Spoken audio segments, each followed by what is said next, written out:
हसीन दर्द दे दो, जिसे मैं गले लगा लूं, वो निगाह मुझ पे डालो कि मैं जिंदगी बना लूं। वो बागी थे, जिद्दी थे, अड़ियल थे, लेकिन उनके संगीत में वो अल्हड़पन था जिसमें लिपटी होती थी मोहब्बत और शरारत। वो ऐसी धुनें बनाते थे जिस पर किसी को भी रश्क हो जाए। आर पार, नया दौर, तुमसा नहीं देखा और कश्मीर की कली जैसी कई फिल्मों में हिट संगीत देने वाले इस जुनूनियत से भरे म्यूजिक डायरेक्टर का नाम था O.P. नैयर। मांग के साथ तुम्हारा मैंने मांग लिया संसार, मांग के साथ तुम्हारा। दोस्तों, मैं हूं दीपक व्यास और ग्रेट लेजेंड्स में आज मैं लेकर आया हूं O.P. नैयर के यादगार गीतों का गुलदस्ता और आप जानेंगे उनकी जिंदगी से जुड़े किस्से।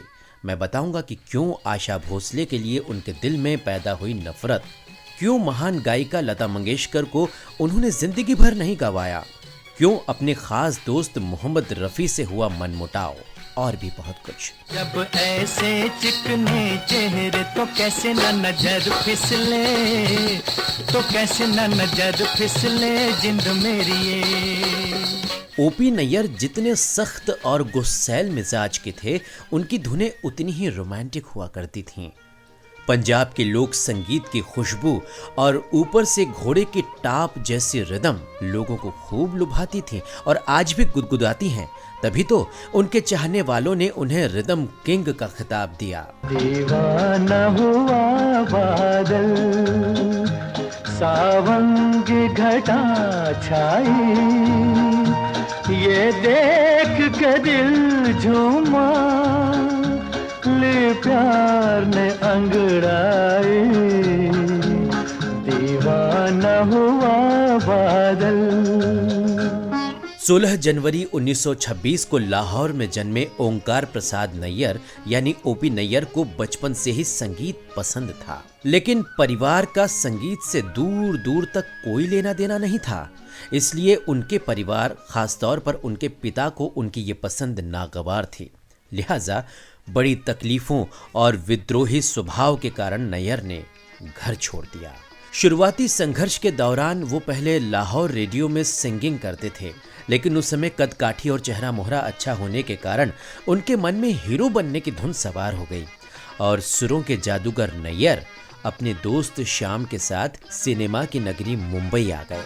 लेके पहला पहला प्यार भर के आंखों में खुमार, जादू नगरी से आया है कोई जादूगर, लेके पहला पहला प्यार। श्याम जो कुछ फिल्में कर चुके थे, उन्होंने नैयर साहब को उस जमाने के मशहूर फिल्म प्रोड्यूसर S. मुखर्जी से इंट्रोड्यूस कराया, लेकिन नैयर ने कहा कि पहले मेरा स्क्रीन टेस्ट ले लीजिए क्योंकि मैं हीरो बनना चाहता हूँ। हालांकि स्क्रीन टेस्ट में वो रिजेक्ट हो गए। फिर म्यूजिक का डेमो दिया, वो भी मुखर्जी साहब को पसंद नहीं आया। लेकिन तकदीर का खेल देखिए, जब O.P. नैयर का वक्त आया तो आगे जाकर इन्हीं मुखर्जी साहब की कई फिल्मों में O.P. नैयर ने यादगार संगीत दिया। जाने कहाँ मेरा जिगर गया जी, अभी अभी यहीं था किधर गया जी, किसकी यादों पे मर गया जी, बड़ी बड़ी अखियों से डर गया जी। Producer M. पंचोली की फिल्म छम छमाछम O.P. नैयर की बतौर इंडिपेंडेंट म्यूजिक डायरेक्टर पहली फिल्म थी, लेकिन बॉक्स ऑफिस पर कोई कमाल नहीं दिखा पाई। उन्होंने कुछ और फिल्मों में संगीत दिया, लेकिन वो सब फ्लॉप हो गईं। नैयर साहब असफलताओं से इतने निराश हुए कि वो मुंबई छोड़ने का मन बनाने लगे। है दिल है मुश्किल जीना यहाँ, जरा हट के जरा बच के, ये है बम्बे मेरी जान, हा हा हो ही हा। उसी दौरान उनकी मुलाकात एक्टर, डायरेक्टर और प्रोड्यूसर गुरुदत्त के साथ हुई, जो उन दिनों एक फिल्म बना रहे थे। उन्होंने अपनी फिल्म में संगीत के लिए O.P. नैयर को मौका दिया और ये फिल्म म्यूजिकली हिट हो गई। O.P. नैयर का करियर सफलता के सोपान चढ़ने लगा। साल 1954 में आई ये फिल्म थी आर पार। कभी यार कभी पार ला लागा तीरे नजर सैया घायल किया रे तूने मोरा जिगर। साल 1957 में आई शम्मी कपूर की फिल्म तुमसा नहीं देखा ने ओपी नैयर साहब को सफलता के शिखर पर पहुंचा दिया। धुनों के इस जादूगर के बारे में एक बार रफी साहब ने कहा था कि यूं तो हमने लाख म्यूजिक डायरेक्टर देखे हैं मगर नैयर सा नहीं देखा। यूं तो हमने लाख हंसी देखे हैं तुम सा नहीं देखा हो तुम सा नहीं देखा। लता मंगेशकर, जिनके बिना हिंदी सिने संगीत की कल्पना नहीं की जा सकती, लेकिन इसे जिद कहें या कुछ और, नैयर साहब ने पूरे फिल्मी करियर में लता मंगेशकर से एक भी गाना नहीं गवाया। नैयर साहब खुद कहते थे कि लता की आवाज में पाकीज़गी है, लेकिन जो धुनें मैं बनाता हूँ उसमें शोखी की जरूरत होती है, इसलिए मैंने कभी लता जी से गाना नहीं गवाया। लेकिन फिर भी मेरी नजर में लता मंगेशकर ही हिंदुस्तान की नंबर 1 गायिका है। सर पर टोपी लाल हाथ में रेशम का रुमाल हो तेरा क्या कहना। ओए गोरे गोरे गाल गाल पे उलझे उलझे बाल हो तेरा क्या कहना। ओपी नैयर ने मोहम्मद रफी साहब के लिए एक से बढ़कर एक धुनें बनाई। साल 1964 में आई शम्मी कपूर की फिल्म कश्मीर की कली के सारे गाने सुपरहिट रहे। इस फिल्म ने शम्मी कपूर के करियर में सफलता के झंडे गाड़ दिए। ये चांद सा रोशन चेहरा, जुल्फों का रंग सुनहरा, ये झील सी नीली आंखें, कोई राज है इनमें गहरा। तारीफ करूं क्या उसकी जिसने तुम्हें बनाया। अक्खड़ मिजाज नैयर किस बात पर कब खफा हो जाएं कुछ कहा नहीं जा सकता था। एक बार मोहम्मद रफ़ी से भी उनका मनमुटाव हो गया। दरअसल नैयर साहब को मोहम्मद रफ़ी के साथ एक गाना रिकॉर्ड करना था, लेकिन उस दिन रफ़ी करीब 1 घंटा देर से पहुंचे। ये बात नैयर को बिल्कुल पसंद नहीं आई और रफ़ी साहब से उनका मनमुटाव हो गया। उनका पैचअप कैसे हुआ ये मैं आपको बताऊंगा इस गाने के बाद। बहुत शुक्रिया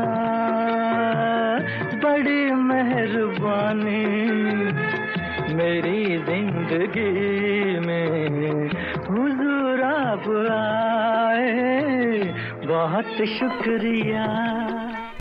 मनमुटाव सिर्फ नैयर साहब की तरफ से था। मोहम्मद रफ़ी सरल और उदार दिल के इंसान थे। वो ईद पर अपने मिलने वालों के घर सिवैयाँ पहुंचाते थे। जाहिर है उन्होंने नैयर साहब के घर सिवैयाँ पहुंचाई। उनकी एब्सेंस में उनके असिस्टेंट, जिसका नाम फिलिप्स था, उसने सिवैयाँ रख लीं।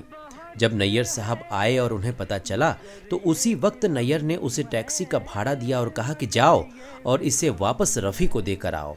रफ़ी साहब बैंड्रा में रहते थे। उसने वहां जाकर सिवैयाँ वापस दी थीं। रफ़ी साहब को समझते देर न लगी। उन्होंने कार निकलवाई और पहुंच गए नैयर साहब के घर।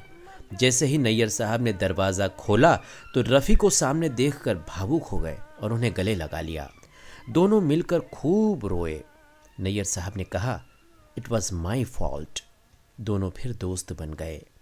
दोनों की दोस्ती के बाद जो पहला गाना आया वो था दिल की आवाज भी सुन मेरे फसाने पे न जा, मेरी नजरों की तरफ देख जमाने पे न जा, दिल की आवाज भी सुन। नैयर साहब और मधुबाला का एक बड़ा ही रोचक वाकया है। एक बार कार में ओपी नैयर और मधुबाला कहीं जा रहे थे। तब नैयर ने मधुबाला से कहा कि मेरी फैमिली आपको इतना पसंद करती है कि आपकी तस्वीर मेरे घर में लगवा रखी है। फिर उन्हें लगा कि कहीं मधुबाला तस्वीर देखने ही घर न पहुंच जाएं। तभी उन्हें मेडिकल स्टोर पर सिक्के डालकर डायल करने वाला फोन दिखा। मेडिकल स्टोर पर दवा लेने के बहाने नैयर साहब कार से उतरे और घर में फोन लगाकर कहा कि मधुबाला की तस्वीर लगा लेना, वो देखने आ रही हैं। मधुबाला घर गईं तो तस्वीर देखकर बड़ी खुश हुईं। दरअसल नैयर साहब मधुबाला की खूबसूरती पर काफ़ी फिदा थे। जिस फिल्म में वो होती थी कहा तो ये जाता है कि उसका मेहनताना भी कुछ कम कर देते थे। लेकिन आशा की आवाज़, नैयर साहब की अल्हड़ धुन और स्क्रीन पर मधुबाला की चंचल अदाएं जब एक साथ मिलती थीं तो वो गाना माइलस्टोन बन जाता था। आई है मेहरबान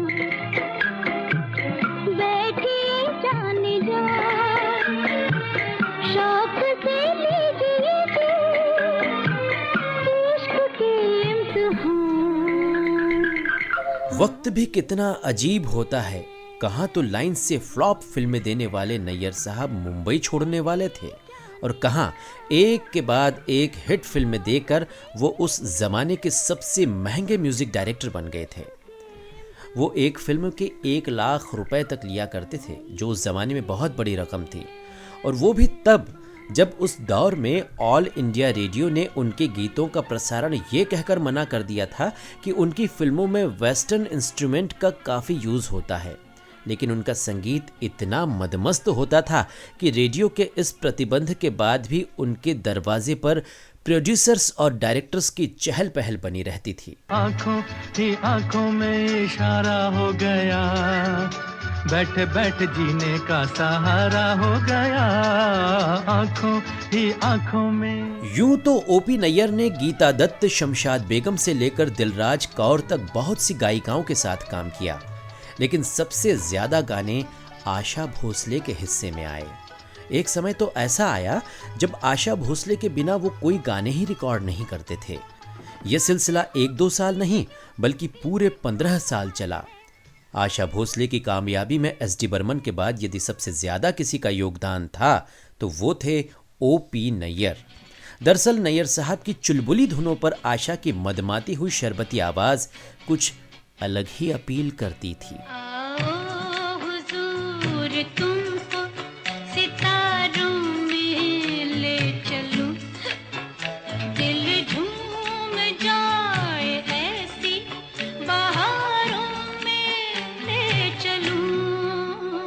ओपी नैयर आशा भोसले की आवाज पर इतने फिदा थे कि उन्होंने दूसरी गायिकाओं को मौका देना ही छोड़ दिया था।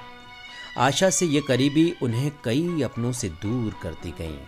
एक बार तो तैश में आकर गीता दत्त ने ओपी नैयर को फोन लगा दिया और पूछा कि आखिर ऐसा क्या है कि आप हमें अब कभी गाने को नहीं बुलाते। नैयर साहब ने गीता दत्त को जवाब देने की बजाय फोन रख दिया। बाबूजी धीरे चलना, प्यार में जरा संभलना, हाँ बड़े धोखे हैं इस राह में, बाबूजी धीरे चलना। नैयर साहब और आशा भोसले की जोड़ी लगातार हिट फिल्में दे रही थीं। सब कुछ ठीक चल रहा था, लेकिन 1 जनवरी 1974 को सुनील दत्त और रेखा की एक फिल्म रिलीज हुई, प्राण जाए पर वचन न जाए। इस फिल्म के सारे गाने आशा जी के थे। इन्हीं में से एक गीत जो आशा जी को काफी पसंद था, वो गीत था चैन से हमको कभी आपने जीने ना दिया, जहर भी चाहा अगर, पीना तो पीने ना दिया। ये गीत फिल्म में रखा ही नहीं गया। हालांकि इसके पीछे प्रोड्यूसर की अपनी कोई प्रॉब्लम थी। इसमें ओपी नैयर का कोई हाथ नहीं था। फिर भी आशा जी नैयर साहब से काफी नाराज हो गईं और दोनों के रिश्तों में तल्खी आ गई। इस गीत के लिए आशा जी को फिल्म फेयर अवार्ड मिला, लेकिन वो अवार्ड फंक्शन में ही नहीं गईं। हालांकि उनकी जगह ओपी नैयर ने यह अवार्ड रिसीव किया, लेकिन बाद में फिल्म फेयर की ट्रॉफी कार की खिड़की से बाहर फेंक दी, जो एक लैंप पोस्ट से टकराकर टूट गई। ओपी नैयर ने कहा कि आशा ने भी ऐसे ही मेरा दिल तोड़ा है। जाइए आप कहाँ जाएंगे, ये नजर लौट के फिर आएगी, ये नजर लौट के फिर आएगी। आशा के साथ रिश्ते खत्म होने के बाद उदास नैयर साहब का करियर भी उतार पर आने लगा। उन्हें आशा की आवाज की आदत सी हो गई थी, लेकिन एक एक करके सबने उनका साथ छोड़ दिया। अर्श पर रहे नैयर साहब पर साकीब लखनवी का शेर बिल्कुल चस्पा होता है। बागबा ने आग दी जब आशियाने को मेरे, जिन पे तकिया था वही पत्ते हवा देने लगे। पुकारता चला हूँ मैं गली गली बहार की, बस एक छाँव जुल्फ की बस एक निगाह प्यार की। हर किसी का ख्वाब होता है कि वो जिंदगी को अपनी शर्तों पर जिए, पर ये सबके लिए मुनासिब नहीं। लेकिन नैयर साहब जब तक जिंदा रहे उन्होंने जिंदगी को अपनी शर्तों पर जिया। ऊपर से सख्त मिजाज नैयर साहब सही मायनों में नर्म दिल इंसान थे। ये शेर उन पर मौजू है। फनकार हूँ धड़कन की तरह दिल में रहूंगा, उठ जाऊंगा फिर भी इस महफिल में रहूंगा। एक परदेसी मेरा दिल ले गया, जाते जाते मीठा मीठा हम दे गया। हाँ, एक परदेसी मेरा दिल ले गया, जाते जाते मीठा मीठा हम दे गया। हाँ। कौन परदेसी तेरा दिल ले गया। दोस्तों, ये कार्यक्रम आपको कैसा लगा? आप मुझे मेरे मोबाइल नंबर 9826085673 पर ज़रूर बताइएगा। अगली बार मैं फिर किसी फिल्मी शख्सियत के साथ ग्रेट लेजेंड्स में हाजिर होऊंगा। अब मुझे यानी दीपक व्यास को इजाज़त दीजिए। नमस्कार। जाते जाते मीठा मीठा हम दे गया।